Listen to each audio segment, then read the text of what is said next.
All right, I guess we started. Thank you so much for joining us, Johannes, today. This is the fourth episode of Masala Chai, the podcast, and I'm happy that you're here because it kind of explores into the kind of idea that I wanted to do with this podcast, and I wanted a lot of people to come in to see the different aspects of what we can really discuss. And something that Mm. I personally was thinking was exactly what you're specializing in. But before we go into that, could you give us a quick introduction of yourself? Yeah, sure, of course. Well, firstly, thanks, Edwin, for having me on. It's an honor and a pleasure. I've been having my own little podcast for about 3 years, but this is kind of the first time that the tables are flipped and I'm on this side, and yeah, I'm looking forward to it. It's exciting. Nice. So my name is Johannes. I'm based here in Jakarta, where you went to school. I work at the British School, and actually that's how we Yeah, met exactly. through the alumni program at the British School, and aside from that, I also coach. I used to coach CrossFit in a gym that was prior to the pandemic, and I still do remote coaching. I call it health and performance coaching. It's essentially, all focused on human well-being, on basically doing the best you can with what you have, to maximize your output, Yeah. but also your happiness and your health. So it's not just about getting the last 1% out. It's actually about living a life that's fulfilled and makes you happy. That's great. Actually, the thing is, I feel like that's very very important nowadays, especially because we're stuck in the digital world. I think it was something similar to I was discussing in the previous podcast, but the concept of just being so diluted into the digital age that we're kind of neglecting Mhm. our personal health, especially during the COVID times. How often is it that you would do any form of fitness? It was very rare Mm. because you're stuck in the Mm. in your house in your room. There was opportunities, of course, but you would never like utilize those opportunities. And I thought it's something that's very interesting. And it kind of brings me into obviously I follow you on LinkedIn, um, and so Thank you. yeah, I'll link down his LinkedIn in the description below. But in one of your posts that I saw, I think you know which one I'm talking about. It's the one where Yeah. you were mentioning about the post lunch syndrome or something. I'm not exactly sure what it's Mm. called, but it's that period from after 12 p.m. to like 2:30 p.m. It's that feeling of having that sleepiness, right? That sensation of Mm. having a sleep.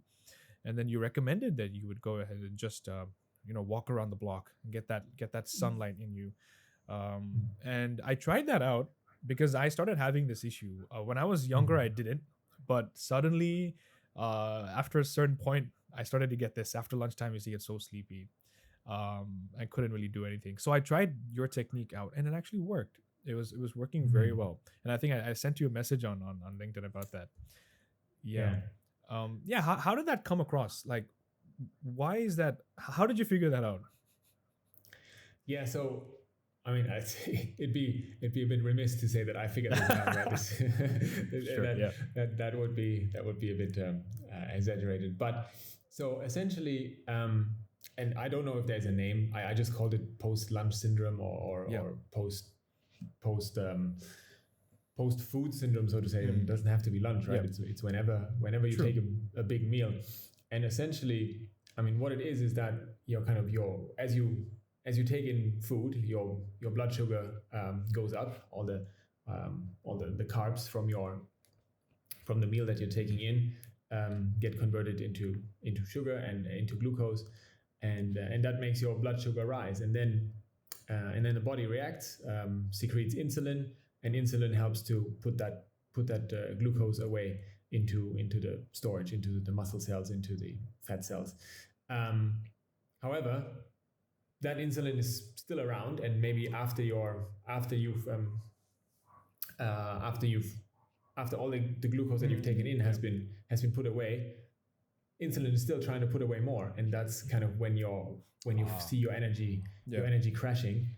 um, and essentially the way that the way that some activity, and can be any activity. I mean, the walk around the block is just what's accessible to most people, I assume. If you're in an office, if you perhaps go out for lunch, then rather than taking the car back, you just walk back, or if you're eating at your desk, which unfortunately many people do, but then at least get up afterwards, walk around a little bit. That can help to kind of regulate the blood sugar level significantly better, and it helps you to avoid or at least lessen the impact of that drastic rise and dip.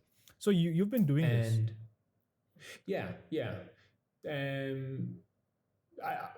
I wish I could say I always do it. It isn't the case, right? Sometimes there's like a meeting right after lunch, or there's something that prevents me from doing it. But I do try. I do try to pay attention to that. And the reason, or kind of the thing that made me aware of it, because you asked earlier, was that over the last 12 months, there have been 2 separate periods of 2 weeks where I've been wearing a continuous glucose monitor. It's like a little patch that you stick to your arm, and many people associate it with diabetics, but it obviously it works for everyone, right? It doesn't only work if you have diabetes. So I was wearing that, and I realized exactly what I've just described, right? With my meal, the blood sugar went really high, and then it came crashing down. And if I went for a walk, or if I did an activity, the blood sugar it wouldn't even rise that drastically, presumably because the sugar is getting used right away. But also the kind of the drop was much more soft, much more gradual, and so that's what the data says. But the way my body correspondingly feels was exactly as I said, with less of a kind of a dip and less lethargy and so I saw that on the data. I had heard about it, I had read about it, and that kind of that convinced me that this thing is real. So basically you experimented on yourself, yeah? Pretty much, yeah. I had read it, but I didn't, maybe not to say I didn't believe it, but I just, like so many things you read, you read them, you nod along, and then you don't. That makes sense. That makes sense. And I think it's quite interesting because, I mean, we all experience this. And the thing is, if you was to go back a few decades, a lot of people were actually doing this without even like knowing, because most people, like back in the day, they would work on the fields, they would work physical work, right? And that kind of work, after having a huge lunch, because they tend to eat a lot more, like compared to the amount of food we consume now, their consumption of food would be like at least 2 to 3 times more. I can say from personal experience, because my grandfather was a farmer, so his consumption of food would be like 3 times the amount that we would consume now. It's because they needed that amount of carbs, they needed that amount of protein. But again, because of the nature of their work, they would never feel tired during the day, or they wouldn't have that sense of, that, like you mentioned, that rise in blood sugar. For them, they would have a constant maintained level of blood sugar because they're constantly doing activities that would bring down the insulin levels, as you mentioned.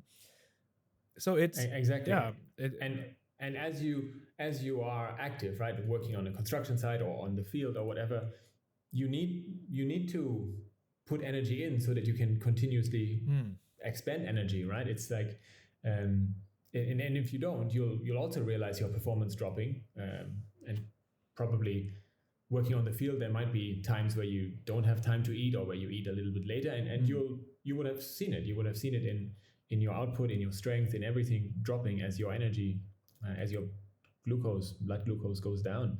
And to your point that people in the past would eat more, and people nowadays might be jealous of that, but yeah, it's because they did hard labor, right? It's because you spent you took in the energy because you needed the energy.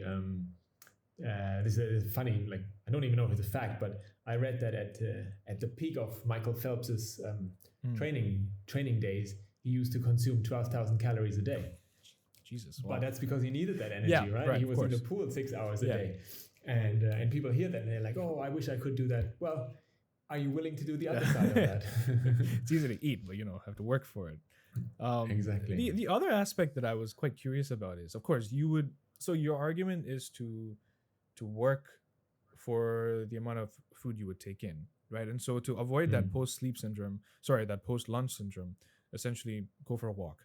There's another thing that Mm. I've been doing, which might not combat your point, but it also kind of just makes me feel better because I have to be less lazy, which is just taking a power nap like a day. Oh yeah. So what I used to do is, I would find myself sleeping for like if I was to sleep like let's say in 3 hours time.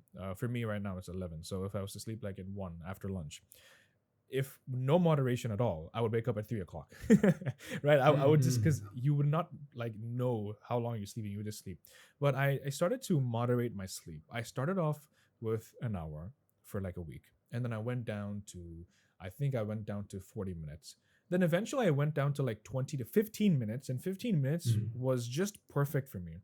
Like if I Mm. sleep for 15 minutes, like take a power nap, after Mm. that 15 minutes, I won't feel anywhere near to that amount of tiredness I felt, and I would feel refreshed. It's as if I woke up in a new Mm. day.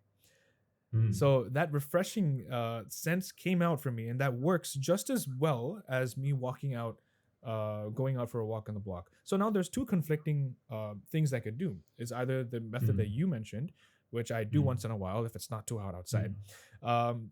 or I just do this, just take a power nap. Mm. So where would you draw the line? What do you think is, what's your thing about this? Yeah, yeah. I mean, to be honest, I sometimes I do that too. Okay.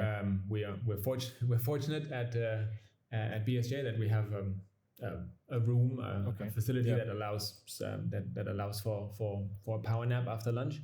Um, and I do that sometimes, and exactly as you say, I've also found 15 to maximum 20 minutes to be kind of like that sweet spot. If you go a bit longer than that, and actually I read up on that. If you go a bit longer than that, you wake up and you have something called sleep lethargy. It's kind of when Okay. because you've gone into there are various stages of sleep, and you've kind of gone into almost like deep sleep already, and waking up from that is Okay. is then going to cause you to feel really tired. It's probably still a net positive overall, right? So after you overcome that lethargy, you'll still be more energetic, and you'll feel better in the rest of the afternoon. But those initial 20-30 minutes after waking up, those are a bit hard. True. Yeah, so 15 to 20 minutes of a power nap seems to be that sweet spot before you hit a deep sleep, but already enough to kind of help to reset you and be refreshing. So yeah, I do that too. To be honest, I wasn't doing that when I was wearing my glucose monitor, so I can't tell you whether that also kind of helps with the glucose response, or if there's a different mechanism at play, whether perhaps because you're giving your body another way of energizing up, so to say, that later then you don't feel tired, right? So maybe Johannes, this is time for another experiment. It might be, yeah. It just might be. That's right. Yeah, but I think when it comes to this sleeping thing, at least taking a nap, the most difficult part I think most people will face is actually controlling that 15 minutes. For me, I'm just quite lucky that I can actually wake up in 15 minutes if I have an alarm. But most people, they would have to snooze You set an multiple alarm, times. right? Yeah, I set an alarm. But recently, I've been able to just wake up in 15 minutes because I've been doing it a lot, right? I started doing it every day. That 15 minutes is just like, you know how like you don't have to set an alarm if you're sleeping every day. If you wake up every day at 8 o'clock in the morning, like your body clock would just automatically wake itself up right around that time, right? You don't need an alarm in a sense. Similar to that, I found out that the way that my body works is quite similar. If I was to take a nap around like 2 p.m. or 3 p.m., I would wake up around 15 to 16 minutes after, like around that time. So that's me personally. But at the same time, I've had friends who I've also told about this. I'm like, guys, look, I know you guys are sleeping all the, because I have friends who would just come after class, right? They would have had a nice lunch after class, just lie down and sleep. And the guy would wake up, like my roommate, I can tell you, would wake up like 3-4 hours later. And I'm like, bro, what are you doing?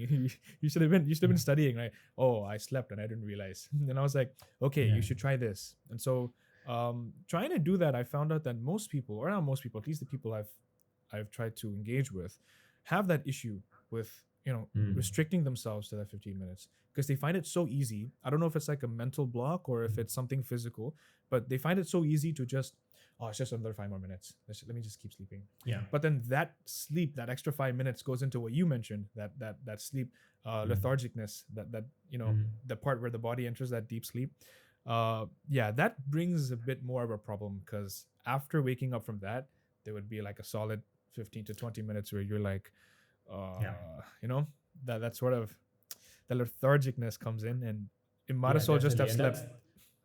And that's also where you then want to continue sleeping. Mm, I find that when my alarm wakes me up after 15 minutes, I'm like, it's a pity it's over, but I'm good to go, yeah, right? yeah, But if you go a little bit longer into like 20, 25, 30, then it's like really easy just to hit snooze and kind of try and get an extra 5 minutes, but it's not gonna help, right? It's not you as much as that 15 um, minutes would have helped you. Yeah, correct, but correct. You'd actually need, mm, and there's studies around like the length of a sleep cycle. You'd actually need 90 minutes. Around people say it's around 90 to 120 minutes. So if you had the time, if you napped for let's say 90 minutes and had your alarm after, you should wake up after exactly one sleep cycle and mm. you should feel perfect.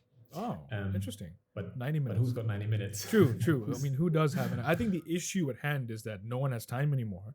That they just find it so Mm, simple to, you know. I think that's where your point with the post lunch syndrome would work better, because it would, mm, that walking around the block would probably take less than 15 minutes, but mm. also would have a probably a longer effect, right? Because you're basically maintaining from the rest you got from the night before, for Yeah. the rest of the day. So that probably would give you larger gains in the short time. But Yeah, I think I agree. Although it is quite individual, and I have mm, personally I have absolutely no issues with the power nap.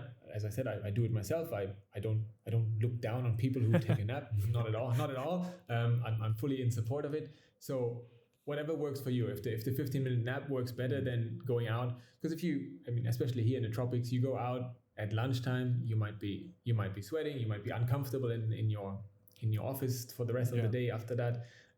So if you're better off going to a quiet corner and taking a nap, uh, totally fine. It also, I suppose, depends on, do you generally sleep enough, right? If you Ah, only sleep 6 hours every night, I'd probably rather recommend you take that nap. But if you get your solid 8 hours every night, then maybe do the walk.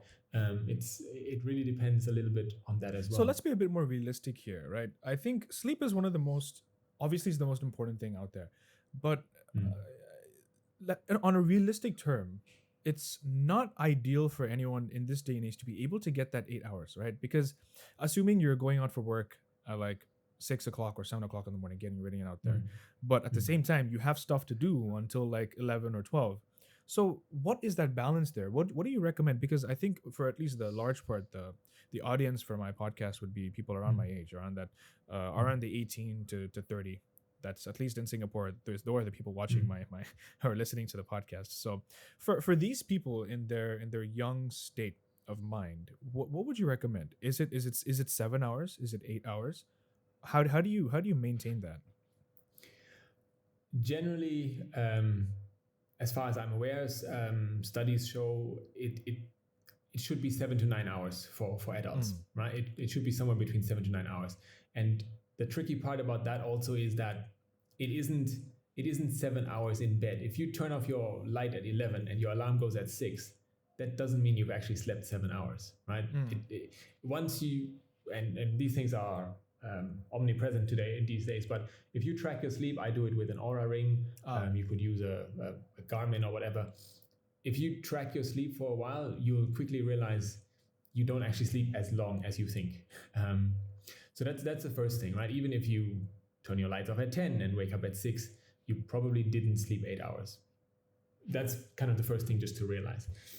Um, then I want to go back to something you said earlier: is sleep is the most important thing, mm, and I really do believe that. So I think I think you do need to, if health and emotional stability and performance and all of these things, um, if they are of interest to you, then you should prioritize your sleep. And I know it sounds easier said than done. You said your audience can be Yeah. up to the young, up to the, let's say, low 30s, which is often where people start to have children. Yeah. So I'm fully aware that there are no parents in this world that get 8 hours of Yeah, sleep. for That sure. doesn't For happen. sure. Um, but as long as you, as much as you can control it, try to get as close to 8 hours as you can.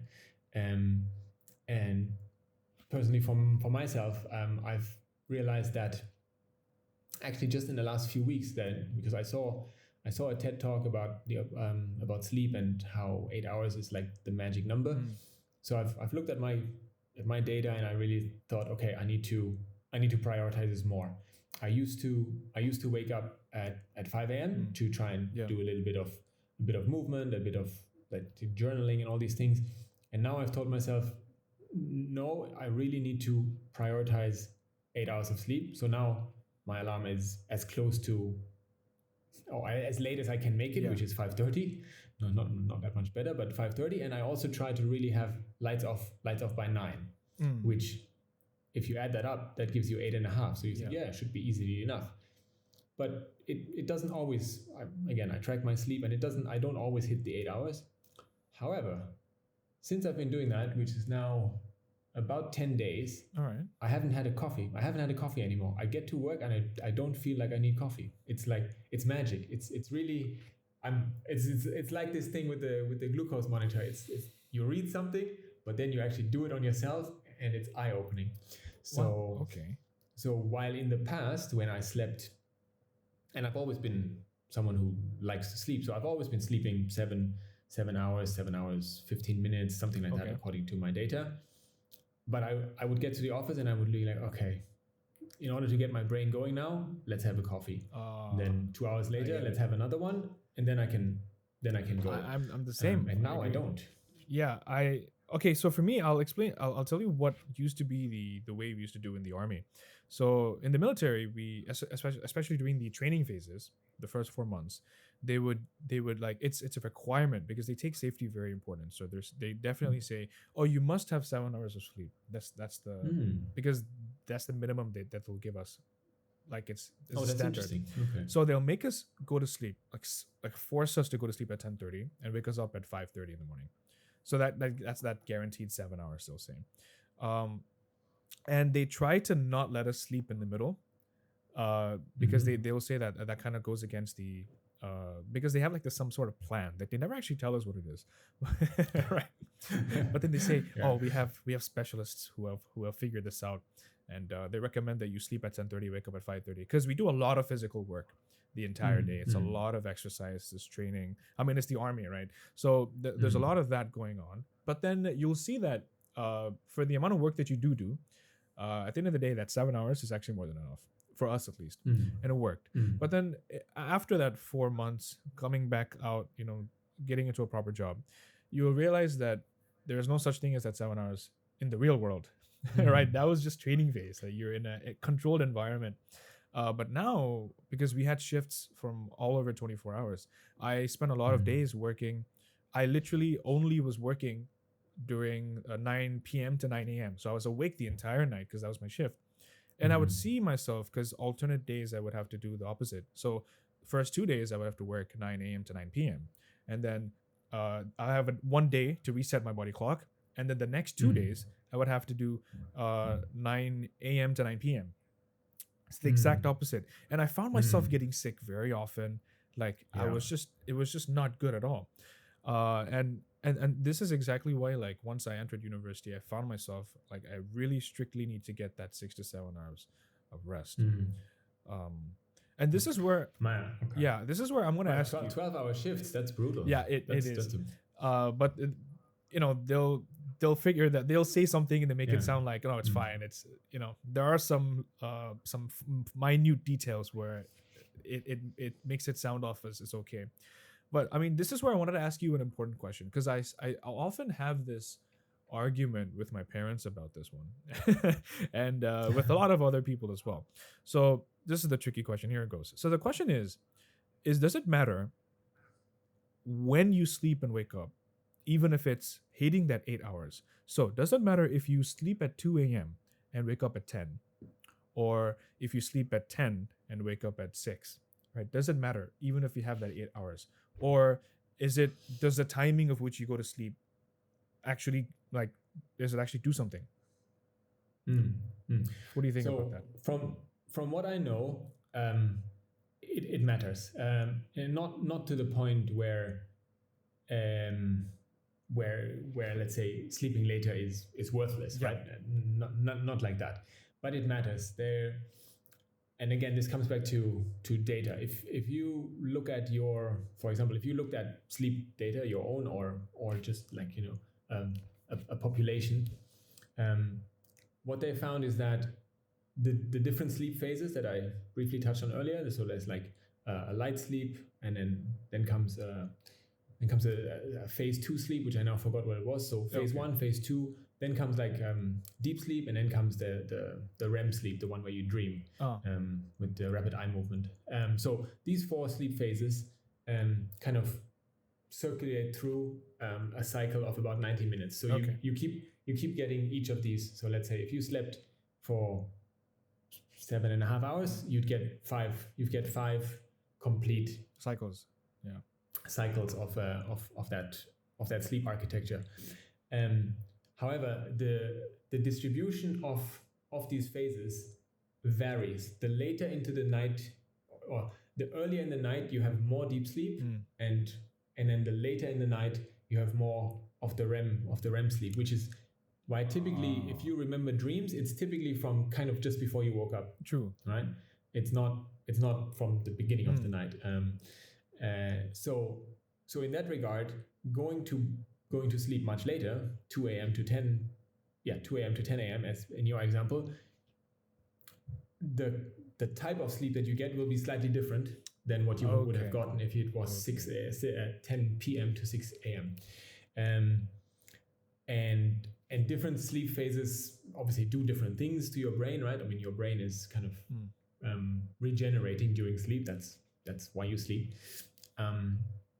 So it does matter, but it's still good if you can get the 8 hours, right? If you where you really start to run into problems is if you sleep 2 a.m. to 6 a.m. then you messed up the architecture, and the duration is too short. And then on your point about shift working, so shift working has been found to be quite problematic, as in for long-term health. I guess. Well, first of all, in the army, there's no way around it, right? The whole machine needs to run 24/7. So some people will have to work the night. The other thing is you're only there for a couple of years at most. You guys are still young. It's probably all okay. Yeah. But in the long run, so people working shifts, let's say someone working at the airport for 40 years and they always work nights, that has health implications simply because your body is supposed to be up when the sun is up and down when the sun is down, and not the other way around. So that has implications. This is something that I feel like is, because if you have control over something like this, we should typically have control over. Because I mean, working in shifts, yes, it is problematic, but at the same time, we're doing it because we need it. So I mean, I wonder if people have actually done something about it to like figure out a way to to find a way to like actually maximize this by giving people less health risks, but also getting in that shifts they need. It's a really interesting thing, because I mean, obviously you don't do it in normal work environments. Like for instance, our school, we wouldn't obviously not do this, because who works overnight, right? You just shut down the school. But in your experience, have you had... I mean, let's say in Indonesia, you have security 24/7, for example, right? True, so these guys are working nights every night, and they do it on rotation. I don't think the night guard is always the night guard, so they also change. And then a lot of industry, kind of, if you've ever been on the road at like 3 a.m., you see truck after truck after truck. So all these guys are working nights. So a lot of people do that. So I think there is a lot of, maybe not a lot, but there is definitely research going into kind of trying to figure out what is the impact, how to mitigate that impact. When I was doing the certification for the Hinsa performance coaching, I met is too much. I attended a webinar by a sleep researcher, and they at that time they were working on an app.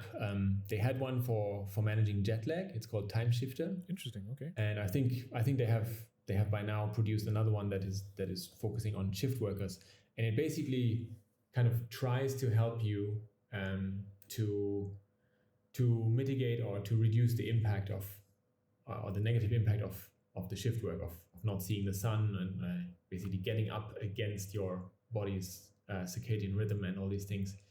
And I tried the one for the jet lag, and it works really well, right? I traveled to Europe that summer, and I followed their advice, and I had no problems. It was amazing. Okay. Time Shifter, right? All right. Well, we'll have Time Shifter, check that out. But yeah, this is. So, what other thing then would you recommend for youngsters then, in order to get? Because I mean, you're focusing mainly on health, fitness. I think when it comes to fitness, most people they assume by default it's going to the gym, but they don't understand that there are simple ways of doing just normal calisthenics at home, just going out for a walk or a jog. So what's more, actually this is an important question I wanted to ask. What's more important, do you think calisthenic fitness is more important, or cardiovascular, just cardio in general is more beneficial, or are they two separate things that you need a mix of? Yeah, it's probably most like the latter. You kind of need everything. You need a certain level of strength, and you don't really think about it that much, especially as you're young, because you can do everything that your daily requirements are. You can, if necessary, you can carry a heavy suitcase. You can travel. You can do all these things, but as you get older, strength and the loss of strength, the loss of muscle mass, it has huge implications on just the quality of your life, and that is the same goes for cardiovascular fitness, right? If you're out of breath just walking up the stairs, that has an impact on the quality of your life. You might even pull back from certain activities, and you won't go for a walk with your friends. So you're then stuck at home when everyone else is out. So these things have applications. But to your point about having to go to the gym, it doesn't have to be the gym. If you're doing push-ups, squats, and sit-ups at home, and you're happy with that, do that. It's a million times better than not doing anything. It's a million times better than thinking, oh, I should go to the gym, but then you don't. Yeah. Right. So whatever you definitely can. I'm an advocate for this as well, because there was a phase after I finished the service, there was a phase where I completely hated PT. And I was just like, there's no way I'm doing. I bet. This is PTSD for me, is what I was thinking. But I quickly found out that, having that lack of any physical activity, because I straight up went for, I think, 4 to 5 months with zero physical activity. I did no exercise, no running, and it completely deteriorated my muscles. I couldn't, I mean, like you mentioned, climbing up the stairs was a task, and for my age, that's a big issue, right? Because I'm obviously not old, and that was a bit of a breaking point for me, because I was like, okay, enough with the trauma. Let's get back. And so that was kind of like the point for me where I was deciding to get back into shape, and I did do that, and it actually has a lot more implications than just the fitness. I found out that psychologically speaking, it makes me feel much better. I don't know how to describe it, but I think you can understand when I say that. I might just be the endorphins released when I'm exercising, or I don't know what type of chemicals are being released, but whatever it is, it's working, because I was much happier. my introverted self. I'm actually introverted. It's kind of weird. I know people think I'm extroverted, but uh, my 16 personalities test says otherwise. But that part of me started to start to be a bit more open. I was a bit more talkative, and um, I found a better self in me. And I've been telling a lot of my friends to do this. I've been telling them, Mm. look, it takes a small effort, but go out, do a bit of exercise just in your house. Just do 10 push-ups. What I like to do is, especially because now we're students, right? If I'm like doing some studying, if I couldn't answer a question, every time I fail to answer a question, I do 5 push-ups. So that day I end up doing like 200 push-ups because that's so many questions I failed. No, I'm kidding. But having that like challenging yourself, it works for me personally, because I can be like, no, I can do it. And so I challenge myself, and I've been telling some of my friends because it might work. Um, but what are other techniques? Because I think the main thing is discipline, right? And most people just don't have the discipline, because it's so easy to not do something than it is to do it. What would your advice be for discipline in this case? Um, that's, I mean, the thing you mentioned, I totally resonate with that, because I feel that as well. I, in fact, to almost to the extreme, where if I go 5 or 6 days, and it happens, right, with illness and stuff, without Right, exercise, right. I'm feeling mentally down, and I can't place it until I realize, oh yeah, I haven't been to the gym in a while, and that's actually, I really enjoy that. And I know most people, maybe not most, but a lot of people don't. A lot of people, for them, it's a chore, just like for me doing the dishes is, right? It's something that has to be done, so I do it.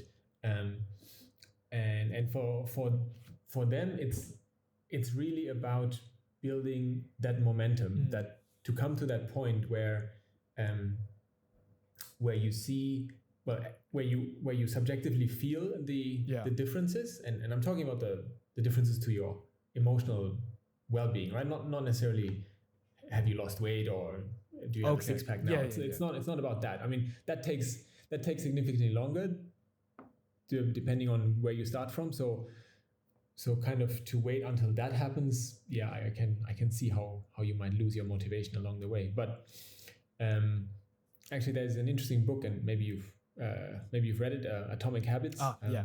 Classic. James Clear. Classic. Yeah. So yeah, exactly, classic. I mean, that one talks about all kinds of habits, but it's it is like that, right? You kind of need to um, you need to you need to do something first, so that the momentum builds, and then discipline, for lack of a better word, follows, right? You don't to try and will yourself into always doing it. That doesn't work so well. Yeah.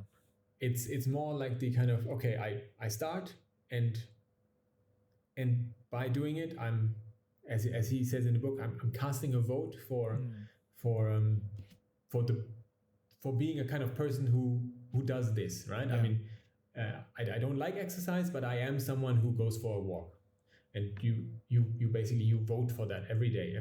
I will, and you realize, oh, that's the point, or the kind of the typical outcome is that you actually become that person, right? You're Yeah. like the one where, okay, I am the one who goes for a walk after my lunch, and then from there you're like, okay, I am the one who goes for a run in the evening, so whatever it is, and you build on that. So the start is always difficult, and there are ways to kind of hopefully help you get over that start with finding a community, or at least a kind of a buddy to do these activities with, other kinds of external motivators. And it could be a bet, right? You could bet with someone some money that that you will do this for 2 weeks, and if not, then you lose the money. Maybe that motivates you. Whatever the case is, try and build that initial momentum, so that you can vote for yourself being the person that does these things, Right. and then it hopefully falls into place. And that goes for everything, right? That's not just exercise. That's you can be the person who doesn't eat dessert, or whatever it is, right? You can vote for anything. Vote for being any kind of person. As whatever you need to, or you need or you want to achieve. yeah, okay. I mean, that's a good way of putting it, because I think, yeah, I agree. Doing it itself is already the step one. You've already completed it. The fact Mm. that you've been doing it is good. And I think most people fail exactly what you mentioned, is when it starts to feel like a chore, right? Mm. Right. You're not enjoying it as much, or you feel like you're being forced to do it. I find it very similar because a lot of habits are the same way. Like doing work. For instance, I mean, I run a YouTube channel, and this is going the same way. At one point, it felt like it was a chore because I forced myself to always upload a Mm. week, and that doesn't just work. It doesn't work for me because I do it because it's a Mm. passion, it's a hobby. But Mm. when you get to a point where it doesn't feel like that anymore, you just completely lose the motivation, and that's not Mm. good, right? And so I have learned out, and that book is an amazing book, Atomic Habits by James Clear. Guys, please go read that if you have time.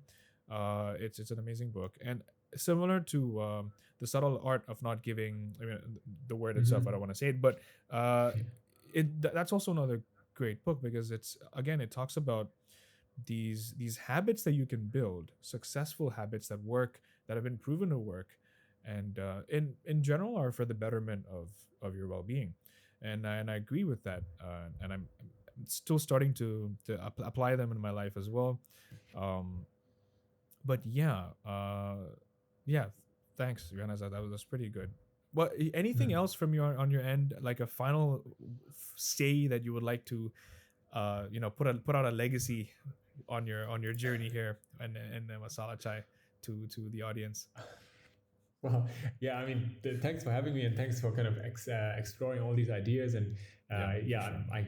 as you can probably tell, I can talk about health and fitness and all these things for hours. I never get tired of that. But um, yeah, I'm guessing so for your audience, which is typically a little bit younger than my audience or Yeah. younger than I am. um, I think the one thing to say is, don't put this off until your 40s or 50s, Mm, right? Start earlier. Start building habits that help to support a healthy life, and a healthy, happy, and long life. Start now.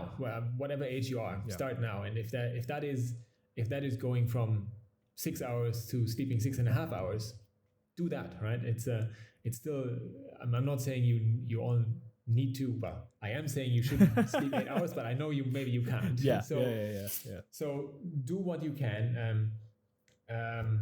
Go for a walk, go for a run, exercise once a week. If you're not doing anything, go for once a week. It's better than nothing. True. No one expects that you jump from 0 to 3 to 4 times a week right away. Yeah. If you're living off McDonald's, you know, um, replace 2 or 3 meals a week with something a little bit better. Don't try to overhaul everything, but do know that everything you do now, both in the positive and the negative, will have implications later. Ah, Um, will have it, consequences. it's just a fact. Yeah. And you might not feel them in the next 10 years, or 20 even, but at some point everything kind of comes back, both the positive and the negative. If you are active now, you'll most likely age better, and age more smoothly. And the opposite is also true. So take a stock of your life, take a stock of your lifestyle. What are the kind of the low hanging fruit that you can attack, um, and just pick a couple of those and work on that. Wow. All right. Thank you very much, Johannes. That's this is the kind of conversations I want to have a lot more in this podcast, and I would be really happy if you could come back another time, and we would. Totally. I actually want to do this with more guests at once, Mm. so we can have a lot Mm. more fruitful conversations. Um, yeah, we'll see how that goes. I don't want to keep you any longer. I know you have work to do. So with that being said, That, thank you so much for joining, and I hope you guys enjoyed this episode of Masala Chai. And thank you so much for yeah, having me, Adrian. no This was worries. a real pleasure. Really great to be on this side of the table. Really loved Yeah, it, yeah, it and must be an experience, no? happy to come back anytime. Sure. Yeah, Thank you just very let me much. know. Yeah, we'll do for sure. And yeah, I'll put Johannes's detail, his LinkedIn in the description. Anything else you guys would use to connect with him, you can go ahead and do that. And as always, stay safe, and I'll see you guys in the next episode. Bye.